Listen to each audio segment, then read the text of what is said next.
Hello my dear students, our today's topic is relationships and migration. हमारे रिश्ते और हमारा एक जगह से दूसरी जगह पर शिफ्ट हो जाना। Families consist of many members. एक परिवार में बहुत सारे सदस्य होते हैं। Some members live with us in our home and we interact with them every day. कुछ सदस्य हमारे साथ रहते हैं और हम उनसे रोज बातचीत करते हैं। Other family members live away from our home and we meet them only on occasions. और कुछ सदस्य हमसे दूर रहते हैं और हम उन्हें कुछ विशेष ओकेजन्स पर मिलते हैं। A few family members are also there who live very far from us. कुछ ऐसे परिवार के सदस्य होते हैं जो हमसे बहुत दूर रहते हैं and we only hear about them from our parents or other relatives. जिनके बारे में हम केवल सुनते हैं अपने माता पिता से या अपने रिश्तेदारों से।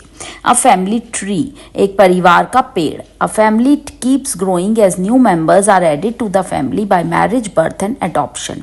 एक परिवार बढ़ता रहता है जैसे जैसे उसमें नए सदस्य आते जाते हैं, जुड़ते जाते हैं, शादी के बाद, जन्म लेने के बाद या गोद लिए जाने के बाद। It also become smaller when there is a loss of member due to migration और डेथ। और वो छोटा भी हो जाता है जब परिवार में किसी सदस्य की मृत्यु हो जाती है या फिर वो कहीं और रहने चले जाते हैं। So this is the family tree you can see. So grandfather, grandmother, दादा दादी सबसे ऊपर हैं, फिर फादर, मदर, एक साइड पर माता पिता, मैं, और दूसरी साइड पर अंकल आंटी या चाचा चाची और कजन यानी कि चचेरा भाई या बहन। लिविंग इन अ फैमिली, एक परिवार में रहना। Some families choose to live together in their ancestral home in which many generations have lived before them. कुछ परिवार रहना पसंद करते हैं या चुनते हैं अपने ऐसे बहुत पुराने घर में, पुरखों के घर में, जिसमें बहुत सारी पीढ़ियां उनसे पहले रही हैं। Sometimes, कभी कभी families also divide a large ancestral house and decide to live as nuclear family. वो अपने पुरखों के घर को बांट लेते हैं और एक छोटे परिवार के रूप में रहने का निर्णय लेते हैं। In different portions of the house, उसी घर के अलग अलग हिस्सों में। Both types of families fulfil the needs of their members. दोनों तरह के परिवार ही अपने परिवार के सदस्यों की जरूरतों को पूरा करते हैं। Family skills. Every member in the family has a special quality that makes him her important. परिवार के हर सदस्य में एक विशेषता होती है जो उसको बहुत महत्वपूर्ण बनाता है। They differ in their looks, behavior and habits. वो उन दिखने में अलग होते हैं, अपने व्यवहार में अलग होते हैं, अपनी आदतों में अलग होते हैं।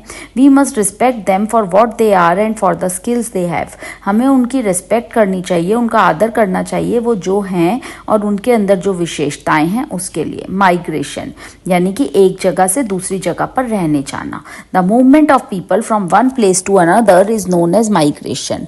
लोगों का एक जगह से दूसरी जगह पर जाना ही माइग्रेशन है। People move from place to place not only if they have transferable jobs but there are many other reasons of migration too. लोग केवल अपनी नौकरी के कारण ही एक जगह से दूसरी जगह पर नहीं जाते, बट और भी बहुत सारे कारण हैं। In villages there are lesser job opportunities than in city. गांव में कम नौकरी के साधन होते हैं, नौकरी मिलने की संभावनाएं कम होती हैं शहरों के मुकाबले। Most villages earn their livelihood by farming on rearing cattle.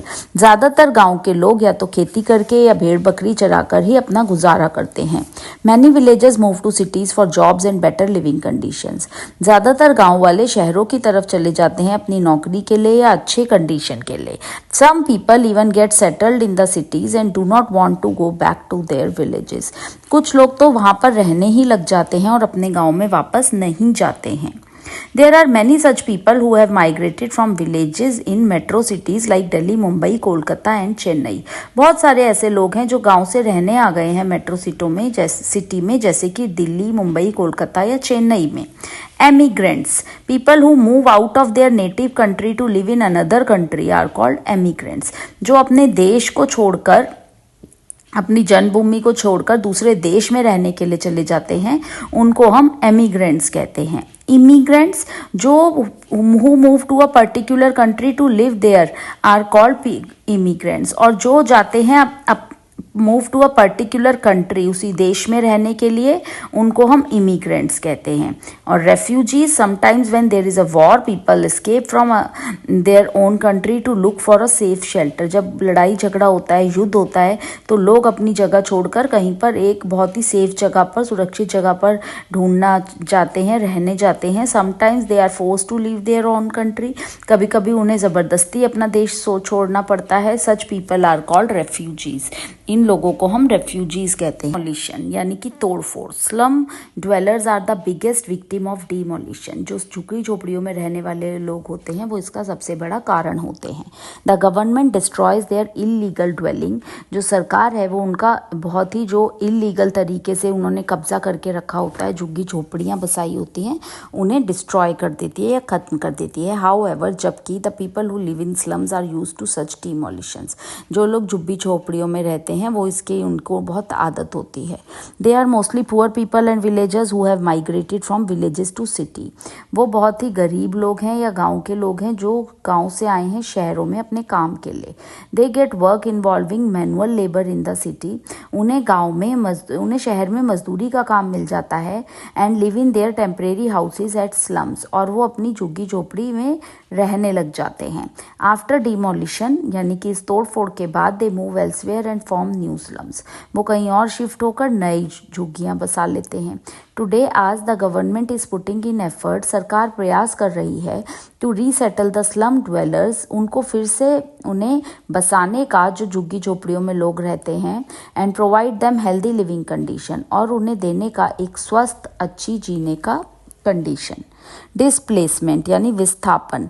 Demolition of kutcha and pucca houses by natural calamities lead to displacement, that is shifting of home. यानी कि जब कच्चा और पक्का हाउस किसी प्राकृतिक कारणों से टूट जाता है तो उन्हें विस्थापित होना पड़ता है, यानी घर एक जगह से दूसरी जगह शिफ्ट होना पड़ता है। People who are displaced and do not have another home, वो लोग जो विस्थापित किए गए हैं और उनके पास दूसरा घर नहीं है, are provided support by the government in refugee camp. उन्हें सरकार द्वारा रिफ्यूजी कैंप में रखा जाता है। डिस्प्लेसमेंट में ऑल्सो बी मैन मेड, यह इंसान के द्वारा भी किया गया हो सकता है। Many families are displaced when their homes and lands are taken away by the government to create free space for metro, rail track, road construction etcetera. बहुत सारे लोग बेघर हो जाते हैं जब सरकार के द्वारा उन्हें उनका जगह ले ली जाती है मेट्रो का रेल ट्रैक बनाने के लिए या रोड कंस्ट्रक्ट करने के लिए, तो वो विस्थापित हो जाते हैं। Dam construction also causes people to move to other areas. जब बांध बनता है तो उसमें भी लोगों को एक जगह से दूसरी जगह रहने जाना पड़ता है। As their house and land are submerged in the water, क्योंकि उनका घर और उनकी ज़मीन जो है वो पानी में मिल गए होते हैं। दैट्स इट फॉर टुडे, आज के लिए इतना ही। Thank you.